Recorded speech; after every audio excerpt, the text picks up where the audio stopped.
Hello everyone, welcome to crazy MJ tricks. आज हम लोग मार्च 2021 के जितने भी पुरस्कार और सम्मान हैं उन सभी को कवर कर लेंगे। इसके अलावा मैंने आपको इंडिविजुअल वीडियो भी प्रोवाइड करा दिए हैं, जो कि राष्ट्रीय फिल्म पुरस्कार वो मैंने आपको अलग से वीडियो दिया है, वहाँ से आप देख सकते हैं। इसके अलावा जो फिल्म फेयर पुरस्कार ये भी मार्च में ही दिया गया है 2021 में, तो ये भी मैंने आपको कवर करा दिया है। सरस्वती सम्मान भी दिया जा चुका है, ये भी मैंने आपको अलग से बता दिया है। तो ये 3-4 वीडियो हैं 5-5 मिनट के, इनको आप देख सकते हैं, तो वहाँ से आपका कवर हो जाएगा। और आज जो है बचे हुए जितने भी पुरस्कार हैं 1 महीने के, ये मार्च 2021 में जितने भी पुरस्कार दिए गए हैं उन सभी को देख लेते हैं। तो शुरुआत करते हैं इसकी ग्रैमी पुरस्कार से। 63वां संस्करण है इसका। इसके बारे में सबसे पहले कुछ चीज़ें जान लेते हैं। सबसे पहली बात, ये जो ग्रैमी पुरस्कार है ये संगीत के क्षेत्र में दिया जाता है, यानी कि म्यूज़िक के क्षेत्र में दिया जाता है। ठीक, म्यूज़िक के क्षेत्र में ये अवार्ड दिया जाता है, पहली बात। दूसरी बात ये है कि ये अवार्ड कहाँ दिए जाते हैं, तो लॉस एंजलिस अमेरिका का एक शहर है, वहाँ पर ये अवार्ड दिए जाते हैं। लॉस एंजलिस में ये अवार्ड दिए जाते हैं। तीसरा पॉइंट इसमें याद रखना है आपको, द रिकॉर्डिंग एकेडमी द्वारा ये अवार्ड आयोजित किए जाते हैं। द रिकॉर्डिंग एकेडमी द्वारा ये अवार्ड प्रस्तुत किए जाते हैं। ठीक है, और इसमें सबसे ज़्यादा अगर किसी व्यक्ति को अवार्ड मिले हैं तो वो बियॉन्से, ये एक महिला है अमेरिका की। इनको, ये म्यूजिशियन है, सिंगर हैं, इनको सबसे ज़्यादा 9 नामांकन मिले हैं और इन 9 नामांकनों में 4 अवार्ड इनको ग्रैमी अवार्ड के दिए गए हैं। तो ये 4 पॉइंट आपको पहले ध्यान रखने हैं। सबसे पहला, ग्रैमी अवार्ड संगीत के क्षेत्र में दिया जाता है, लॉस एंजलिस में इसका आयोजन किया जाता है, द रिकॉर्डिंग एकेडमी द्वारा ये प्रस्तुत किया जाता है, बियॉन्से जो अमेरिका की एक संगीत वाली हैं, मतलब गाना वाली हैं, उनको सबसे ज़्यादा नामांकन मिले हैं ग्रैमी अवार्ड में 9, और उसमें से 4 अवार्ड इन्होंने जीते हैं। अब अलग अलग कैटेगरीज़ में ये अवार्ड दिए गए हैं, तो एक एक करके हम उन कैटेगरी को देख लेते हैं।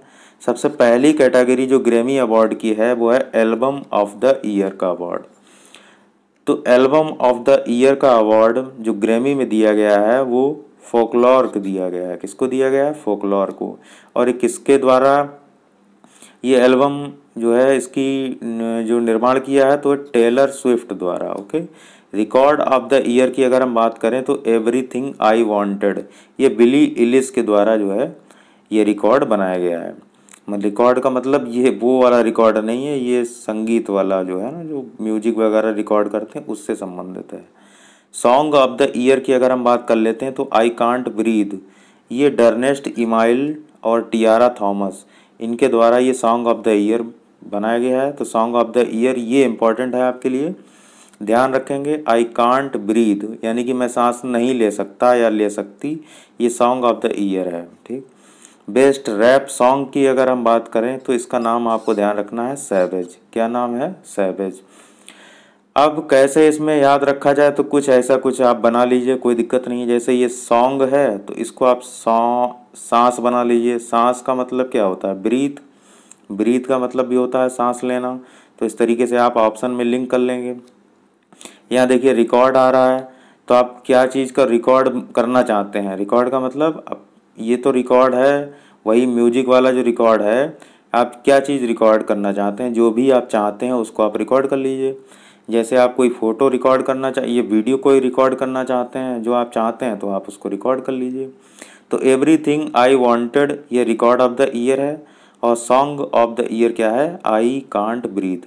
ठीक है, ये किसके द्वारा लिखा गया है? तो सॉन्ग ऑफ द ईयर ये डर्नेस्ट इमाइल और टियारा थॉमस का है, बिली इलिश का रिकॉर्ड ऑफ द ईयर है, और जो एल्बम ऑफ द ईयर है वो फोकलोर है। ये नाम ध्यान रखना आपको, फोकलोर। ओके, तो ये 4 कैटेगरीज में अवार्ड दिए गए हैं। तो और भी कैटेगरीज हैं, लेकिन वो इतनी एग्जाम पॉइंट ऑफ व्यू से इतनी इम्पोर्टेंट नहीं है। तो आप मिनिमम अगर इतना याद रखते हैं तो भी आपका काम चल जाएगा। अब बढ़ते हैं अपने जो इंडिया के जो महत्वपूर्ण पुरस्कार हैं उनकी तरफ। 51वां दादा साहब फाल्के पुरस्कार, ये जो दादा साहब फाल्के पुरस्कार 51वां दिया गया है, सबसे पहले इसके बारे में आपको जानना है। ये भारत में फिल्म जगत के दिए क्षेत्र में दिया जाने वाला सर्वोच्च पुरस्कार है, ठीक है। फिल्म जगत का सर्वोच्च पुरस्कार, फिल्म का सर्वोच्च पुरस्कार, ठीक। फिल्म जगत का सर्वोच्च पुरस्कार है ये। पहली बात तो आपको ये जानना है, ठीक। 1969 में इसकी शुरुआत हुई थी। 1969 में इसकी शुरुआत हुई थी और सबसे पहला जो दादा साहब फाल्के अवार्ड दिया गया था, पहला, यहाँ लिख लीजिए, पहला 1969 में ही दिया गया था। किसको दिया गया था? तो देविका रानी एक अभिनेत्री हैं, इनको सबसे पहला दादा साहब फाल्के अवार्ड दिया गया था। तो फिल्म का सर्वोच्च पुरस्कार होता है, शुरुआत हुई थी 1969 में। देविका रानी को पहला दादा साहब फाल्के अवार्ड दिया गया था। इससे पहले जो अवार्ड दिया गया था वो आपको पता होगा, अमिताभ बच्चन को दिया गया था।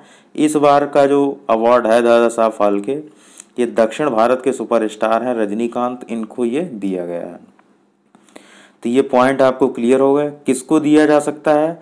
तो ये फिल्म जगत में आजीवन योगदान के लिए उस व्यक्ति को दिया जाता है जो आजीवन अपने पूरे जीवन में फिल्म जगत के लिए जो योगदान करता है उसके लिए ये दिया जाता है।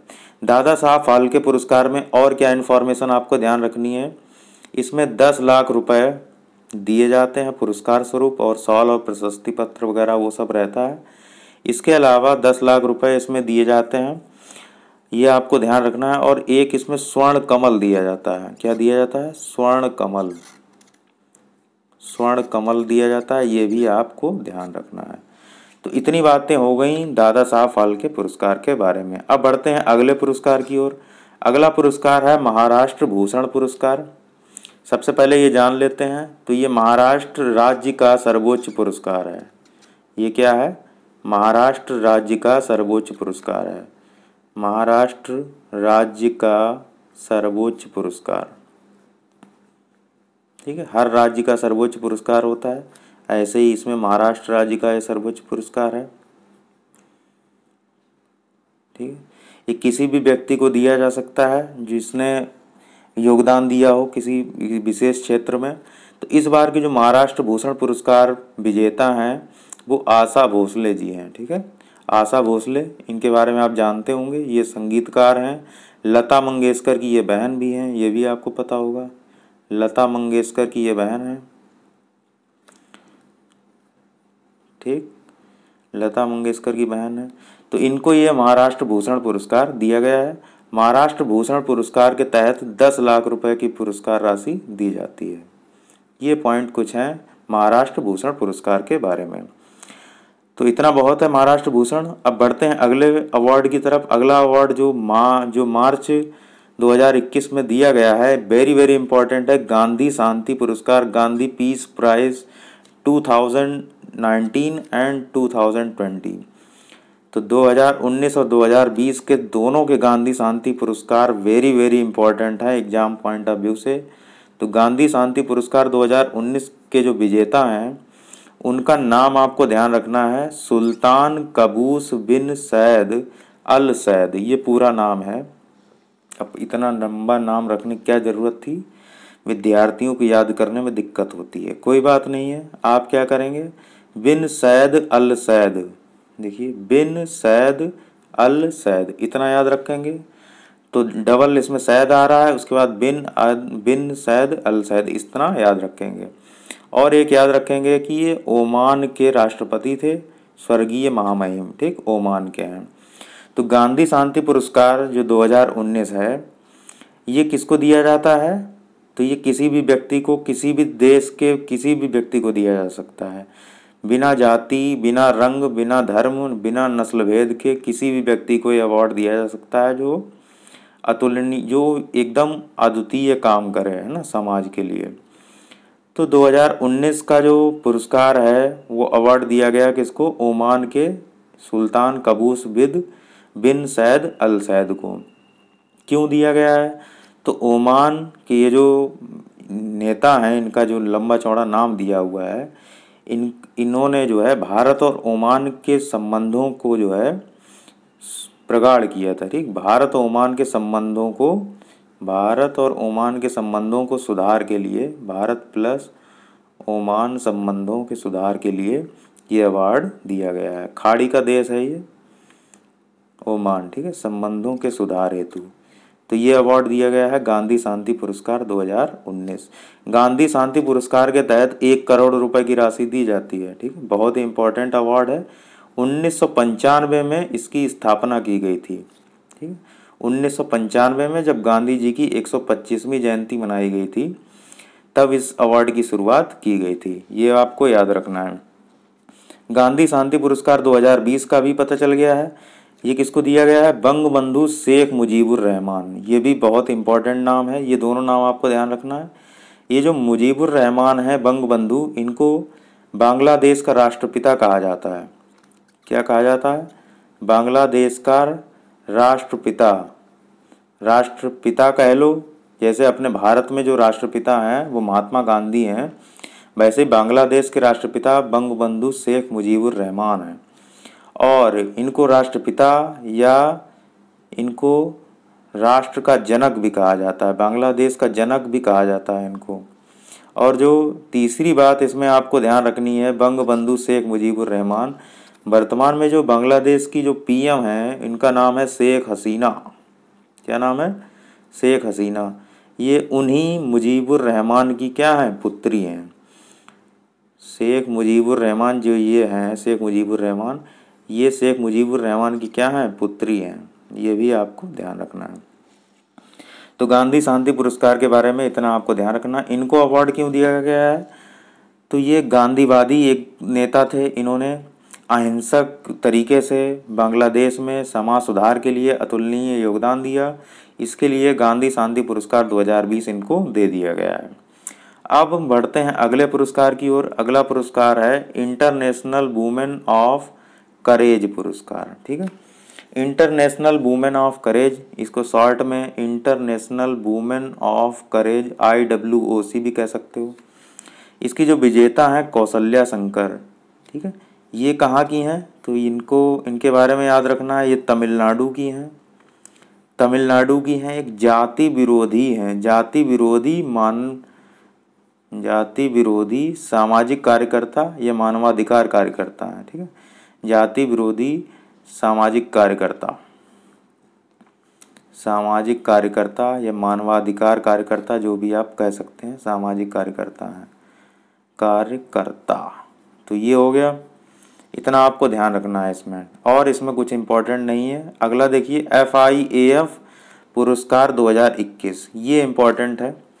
FIAF क्या होता है? तो international federation of film archives इसकी फुल फॉर्म है। आप गूगल पे देख लीजिएगा, international federation of film archives 2021। ये अवार्ड दिया गया है अमिताभ बच्चन को। किसको ये अवार्ड दिया जाता है? तो ये अवार्ड दिया जाता है फिल्म जगत के संरक्षण के लिए। ठीक है, फिल्म जगत के संरक्षण के लिए ये जो पुरस्कार है FIAF, ये दिया जाता है। और अमिताभ बच्चन पहले ऐसे भारतीय व्यक्ति हैं जिनको ये अवार्ड दिया गया है। तो ये आपको बहुत ही इम्पोर्टेंट है। FIAF पुरस्कार 2021 101% एग्जाम में टपकने की पूरी संभावना है, तो ये आपको ध्यान रखना है। FIAF पुरस्कार 2021 अमिताभ बच्चन को दिया गया है। ओके, पहले ऐसे भारतीय हैं जिनको ये पुरस्कार दिया जा रहा है। फिल्म जगत के संरक्षण के लिए ये पुरस्कार दिया जाता है। अगला देखिए, अगली अवार्ड की कैटेगरी है BBC की Indian sports women of the year. तो BBC जो कि इंग्लैंड UK का एक न्यूज़ चैनल है, न्यूज़ ब्रॉडकास्टिंग चैनल है। तो ये BBC की फुल फॉर्म भी वही है, ब्रिटेन ब्रॉडकास्टिंग चैनल करके। कि Indian sports women of the year किसको मिला है? कोनेरू हम्पी को। ये एक नाम है। ये जो कोनेरू हम्पी हैं, ये रैपिड चेस से संबंधित हैं। किस खेल से संबंधित हैं? तो रैपिड चेस से संबंधित हैं। चेस यानी कि शतरंज, ये है। और BBC का जो लाइफ टाइम अचीवमेंट अवार्ड है, ये अंजू बॉबी जॉर्ज को दिया गया है, जो कि एथलीट से संबंधित हैं। किससे संबंधित हैं? एथलीट से संबंधित हैं। तो ये दो अवार्ड आपको ध्यान रखना है, कोनेरू हम्पी और अंजू बॉबी जॉर्ज। अगला जो इसमें आपको याद रखना है, इसमें दो कैटेगरी और भी हैं। Emerging player of the year का अवार्ड भी इसमें दिया गया है। बीबीसी का emerging player of the year का अवार्ड भी दिया गया है। बीबीसी का emerging player of year, emerging player of the year, ये अवार्ड भी दिया गया है। ये दो व्यक्तियों को दिया गया है। एक आपको नाम ध्यान रखना है, बेन स्टोक, जो कि इंग्लैंड के हैं, ऑलराउंडर हैं। बेन स्टोक क्रिकेट से संबंधित हैं, बेन स्टोक। और दूसरा जो है इमर्जिंग प्लेयर में मनु भाकर, जो कि निशानेबाजी से संबंधित हैं, भारत की हैं। 10 मीटर, जो 10 मीटर 30 मीटर इन सब में खेलती हैं। तो बेन स्टोक जो क्रिकेट से संबंधित हैं और मनु भाकर जो कि शूटिंग यानी निशानेबाजी से संबंधित हैं, उनको बीबीसी का emerging player of the year का अवार्ड भी दिया गया है। तो ये 4 अवार्ड आपके हो गए। बीबीसी की Indian sports women of the year Koneru Humpy, BBC का life time achievement award Anju Bobby George, और emerging player of the year दो व्यक्तियों को, बेन स्टोक्स और मनु भाकर को। ओके, अब बढ़ते हैं अगले पुरस्कार की ओर। अगला पुरस्कार जो दिया गया है बिहारी पुरस्कार 2020। ये जो बिहारी पुरस्कार 2020 है, ये दिया गया है मोहन कृष्ण बोहरा को। किसको दिया गया है? मोहन कृष्ण बोहरा को। ये राजस्थानी लेखक हैं। ठीक, कौन है? राजस्थानी लेखक हैं। पहली बात तो ये। अब बिहारी पुरस्कार जो है ये के बिड़ला फाउंडेशन द्वारा दिया जाता है। किसके द्वारा दिया जाता है? के बिड़ला फाउंडेशन द्वारा। के बिड़ला फाउंडेशन द्वारा ये पुरस्कार दिया जाता है। के बिड़ला फाउंडेशन की शुरुआत कब हुई थी? तो 1991 में शुरुआत हुई थी। और बिहारी पुरस्कार के तहत 2.5 लाख यानी कि 2.5 लाख रुपए इनामी राशि के रूप में दिए जाते हैं। इतनी बातें हो गई। अगली बात आपको ध्यान रखना है कि बिहारी पुरस्कार जो होता है ये किसी भी राजस्थानी लेखक को ही दिया जा सकता है। ओके, और किसी व्यक्ति को नहीं मिलेगा, केवल राजस्थानी लेखक को दिया जा सकता है। या तो वो राजस्थानी में लिखे, राजस्थानी भाषा में लिखे, और या तो हिंदी भाषा में लिखे। इन्हीं दोनों भाषाओं में ही किसी राजस्थानी लेखक को उसके 10 वर्षों में प्रकाशित किसी कृति के लिए बिहारी पुरस्कार से सम्मानित किया जाता है। तो इस बार का विजेता कौन है? मोहन कृष्ण बोहरा। और उनकी कृति का नाम भी याद रखना है आपको, तस्लीमा संघर्ष और साहित्य। तस्लीमा संघर्ष और साहित्य, ये बांग्लादेश की एक जो लेखिका है तस्लीमा, उन्हीं पे कृति लिख दी है, तस्लीमा संघर्ष और साहित्य। ये आपको ध्यान रखना है, बिहारी पुरस्कार इसी कृति को दिया गया है। और तस्लीमा जो हैं वो बांग्लादेश की एक लेखिका हैं। कहाँ की हैं? बांग्लादेश की लेखिका हैं।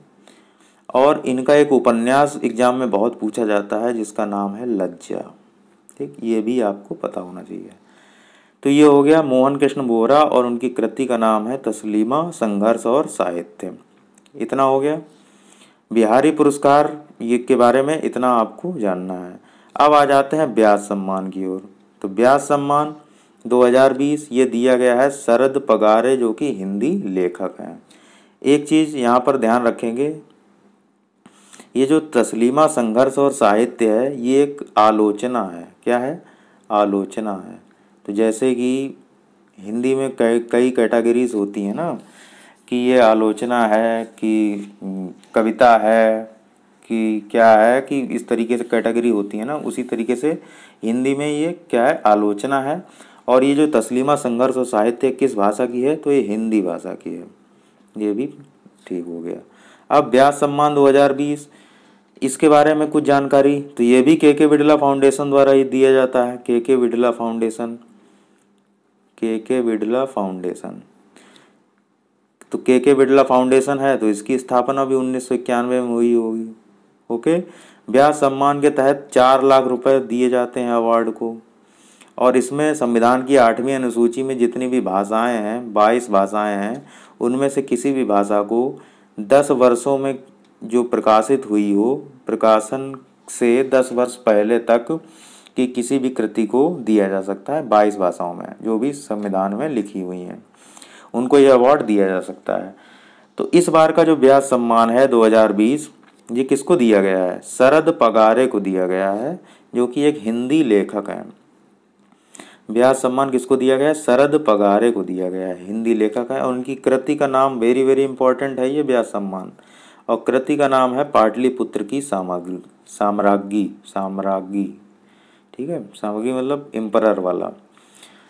तो शरद पगारे हिंदी लेखक, पाटलिपुत्र की साम्राज्ञी। ओके, तो ये इनको दिया गया है। और इसमें एक चीज़ आपको ध्यान रखना है, व्यास सम्मान में कंफ्यूज नहीं होंगे। जो व्यास सम्मान और पिछले वीडियो में मैंने सरस्वती सम्मान आपको बताया था, सरस्वती सम्मान भी 2020 का दे दिया गया है। तो उनका नाम जो दिया गया है, जो सरस्वती सम्मान दिया गया है, वो दिया गया है शरण कुमार लिम्बाले। क्या नाम है? शरण कुमार लिम्बाले। तो इसमें शरण है, सरस्वती में विजेता कौन है सरस्वती सम्मान में? शरण कुमार लिम्बाले। और व्यास सम्मान में कौन है विजेता? शरद पगारे। तो इसमें नाम इधर उधर मत कर दीजिएगा, जिससे कि एग्जाम में दिक्कत हो जाए। तो सरस्वती में शरण लेना है सरस्वती जी की, और व्यास में क्या करना है? पगारना है। मतलब पग जो है ऐसा करना है कि व्यास जो है उसका बढ़ जाए, ऐसा पग रखना है, ऐसा करके याद रखना है। ओके, तो ये कंफ्यूज नहीं होंगे। और इनकी जो कृति थी शरण कुमार लिम्बाले की सनातन, ये सब चीज़ें मैंने पिछली वीडियो में बता दी थी, सनातन। अगला जो अवार्ड है वो है गोल्डन ग्लोब अवार्ड, ये आपको पढ़ना है। तो इसमें बेस्ट फिल्म का अवार्ड किसको दिया गया है? तो नोमैडलैंड, आपको ध्यान रखना है, नोमैडलैंड बेस्ट फिल्म का अवार्ड दिया गया है। बेस्ट डायरेक्टर का अवार्ड किसको दिया गया है? इसी जो नोमैडलैंड ये जो फिल्म है, इसी के डायरेक्टर हैं, क्या नाम है उनका? चिलोए झाओ, ये नाम ध्यान रखना, चिलोए झाओ, ये बेस्ट डायरेक्टर हैं। और बेस्ट एक्ट्रेस का अवार्ड किसको दिया गया है? The United States versus Billie Holiday, ये एक फिल्म है, इसके लिए किसको दिया गया है? Andra day. ये नाम जो रेड कलर में लिखा हुआ है, ये ध्यान रखना है, एंड्रा डे को बेस्ट एक्ट्रेस का अवार्ड दिया गया है। बेस्ट एक्टर का अवार्ड किसको दिया गया है? तो बेस्ट एक्टर का अवार्ड जो है चॉडविक बोसमैन को दिया गया है। ये 4 कैटेगरी हैं, इसमें आपको ध्यान रखना है, फिर से देख लीजिए। अब चूंकि जैसे अपने भारत में फिल्म फेयर और राष्ट्रीय फिल्म पुरस्कार अलग अलग होते हैं ना, वैसे ही इसमें भी अलग अलग होते हैं। वर्ल्ड लेवल पे भी गोल्डन ग्लोब अलग है। तो इसमें जो गोल्डन ग्लोब है उसमें बेस्ट फिल्म में ये ड्रामा एक क्या है? ड्रामा मतलब ये कैटेगरी है, ड्रामा अलग है। और जो आपकी कॉमेडी वाली जो कैटेगरी है वो अलग है। तो सिर्फ ड्रामा आपको ध्यान रखना है। नोमैडलैंड आपको मूवी का नाम याद रखना है। डायरेक्टर में चिलोए झाओ याद रखना है। एक्ट्रेस में आपको क्या याद रखना? एंड्रा डे याद रखना है। और एक्टर में आपको याद रखना है चॉडविक बोसमैन। ठीक, ये 4 नाम आपको ध्यान रखना है। अगला जो अवार्ड है वो है नेशनल बुक क्रिटिक्स सर्कल पुरस्कार। ये मैगी ओफारेल की हेमनेट है, इनको ये दिया गया नेशनल बुक क्रिटिक्स सर्कल पुरस्कार। तो ये जो अवार्ड है नेशनल बुक क्रिटिक्स सर्कल पुरस्कार, ये हेमनेट क्या है? तो हेमनेट कौन है? ये शेक्सपियर के एकमात्र पुत्र हैं। शेक्सपियर का नाम सुना होगा, शेक्सपियर, इनकी कहानियां भी हाई स्कूल में चलती थी। तो शेक्सपियर के ये एकमात्र पुत्र हैं हेमनेट, इनकी प्लेग से मृत्यु हो गई थी। तो इसी का फिक्शन जो है, फिक्शन का मतलब क्या होता है? फिक्शन का मतलब होता है कल्पना। इन्हीं की कल्पना है, उसी कल्पना को एक बुक के रूप में उकेरा गया है, और उसी का नाम है हेमनेट। और जो लेखिका हैं उनका नाम क्या है? Maggie O'Farrell, Maggie O'Farrell. Okay, तो इनकी कैसे मृत्यु हुई और मृत्यु के बाद जो कल्पना इसमें दी हुई है क्या प्रभाव पड़ा है, तो यही सब के बारे में बताया गया है नेशनल बुक क्रिटिक्स सर्कल पुरस्कार में।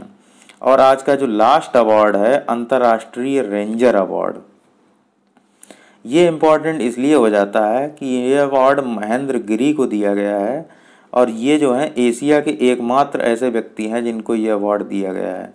एशिया के एकमात्र व्यक्ति हैं, एशिया के एकमात्र व्यक्ति हैं जिनको ये अवार्ड दिया गया है। तो ये होता क्या है, तो अंतर्राष्ट्रीय रेंजर अवार्ड का मतलब होता है कि जो जंगल होते हैं या कोई राष्ट्रीय उद्यान होता है या कोई संरक्षित क्षेत्र होता है, वहाँ पर कोई व्यक्ति जब अपना एकदम ऐसा सहयोग करता है कि जैसे जंगली जानवर है, वहाँ का वातावरण है, उसको संरक्षित करने के लिए योगदान देता है, तो ऐसे व्यक्ति को ये अवार्ड दिया जाता है। तो महेंद्र गिरी को ये अवार्ड दिया गया है। और ये जो महेंद्र गिरी हैं ये राजाजी राष्ट्रीय उद्यान में, राजाजी राष्ट्रीय उद्यान में रेंजर के पद पर, राजाजी राष्ट्रीय उद्यान पहले लिख लेते हैं, राजाजी राष्ट्रीय उद्यान में रेंज के पद पर तैनात है, रेंजर के पद पर तैनात है। ये एक पोस्ट होती है, ठीक है। तो राजाजी राष्ट्रीय उद्यान है कहाँ, तो उत्तराखंड में है ये, यूके में, यूके मतलब उत्तराखंड है, यूनाइटेड किंगडम मत समझ लीजिएगा। तो राजाजी राष्ट्रीय उद्यान के रेंजर हैं महेंद्र गिरी, इन्हीं को ये अवार्ड लिया गया, अंतर्राष्ट्रीय रेंजर अवार्ड। एशिया के एकमात्र व्यक्ति हैं जिनको इस अवार्ड के लिए चुना गया है, तो इसलिए आपके एग्जाम पॉइंट ऑफ व्यू से वेरी वेरी इंपॉर्टेंट है। तो आज होते हैं मार्च 2021 के सभी अवार्ड ख़त्म। जितने भी 4-5 वीडियो हैं उन सब में, वो तो मैंने अलग से डाल दिए हैं, वो तो 5-5 मिनट के हैं, आप चाहें तो देख सकते हैं। बाकी अगर इतना पढ़ लेते हैं तो मार्च में जितने भी अवार्ड दिए गए हैं, अब चूँकि मार्च में सभी इम्पोर्टेंट अवार्ड दिए गए हैं, साहित्य से संबंधित भी दिए हैं, इसके अलावा ग्रैमी भी दिया है, साहित्य अकेडमी दिया है, व्यास दिया है, और जितने भी महत्वपूर्ण अवार्ड हैं वो सब मार्च में ही दिए गए हैं। तो इसलिए मार्च वाले जो अवार्ड हैं आपके लिए इम्पोर्टेंट हैं। नेक्स्ट वीडियो में अपॉइंटमेंट्स भी कुछ इम्पोर्टेंट हुई हैं, उसको भी देख लेते हैं। तब तक के लिए bye bye, take care, good night, जय हिंद, जय भारत।